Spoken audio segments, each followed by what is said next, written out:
Welcome to day one of cool features in Brilliant. And today we're going to take a look at design systems. In Brilliant, each element can be attached to a design system. This element is currently attached to the default design system, but we can go ahead and hover over the other options, and then we can see what it looks like in other design systems. Now, the design system is not only a static list of numbers and colors, but also they can resolve dynamically based on the mode. So looking at the modes, then you can see I can switch it from light mode to dark mode, and the color will switch. And I can even switch it from comfortable to compact, and this will change the spacing as well. We also have standard, high contrast, and large text. These will all change dynamically. Now, design systems in Brilliant are either authored by you manually or most likely by your agent. So how does this look? So I'm opening the AI chat in the bottom toolbar, and over here you can see a button called Design System. Currently, the design system that is attached to this specific chat or this specific session is the default design system.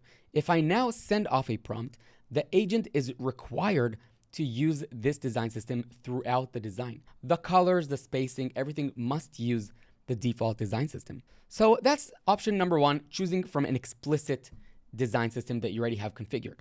You can also choose new, and then the agent is required to author a new design system. And you can lastly choose none, where the agent will just use raw hex and raw integer numbers for spacing. What if you want to see an overview of your design system? Well, for that, we have this button over here called Create Design System Viewer. If you click this, then you get this view, where over here you have just regular elements, but the values are actually bound to the underlying tokens. So this is bound to the actual primary color. You can see over here that the fill is the primary color. Now, what's nice about this is that you can now take this entire viewer and see what it looks like in light mode or in dark mode. You can also see what it looks like in different design systems. You can have multiple design system viewers, one next to each other. So I'm just duplicating this entire thing and changing the design system over here to the default light design system, and I can see what it looks like side by side.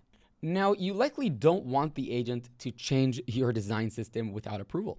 That's why if you ask the agent to make changes to the design system, or it just wants to on its own, the agent cannot change the design system without your explicit approval. So you can see that over here, the agent is thinking, what's the right hue to use? And then let's say, I don't know, a touch lighter. And now we'll try to update the design system, but it cannot without my explicit approval. Over here, I need to either say allow or don't allow. And only if I say allow can it actually change the design system. So if I do allow, then this will change the underlying design system, and this will propagate to all the elements associated with this specific token. There's a lot more to say about design systems, so if you want me to dive into the actual syntax, what it looks like, how we have just a few lines generate an entire design system with full-blown Oaklich scales of colors, how we keep everything balanced, how you can override the values, etc., how you can take your design system in Figma and rebuild it one-to-one in Brilliant very simply, then let me know in the comments and we'll dive into that. So that's it for today, and I'll see you in the next one.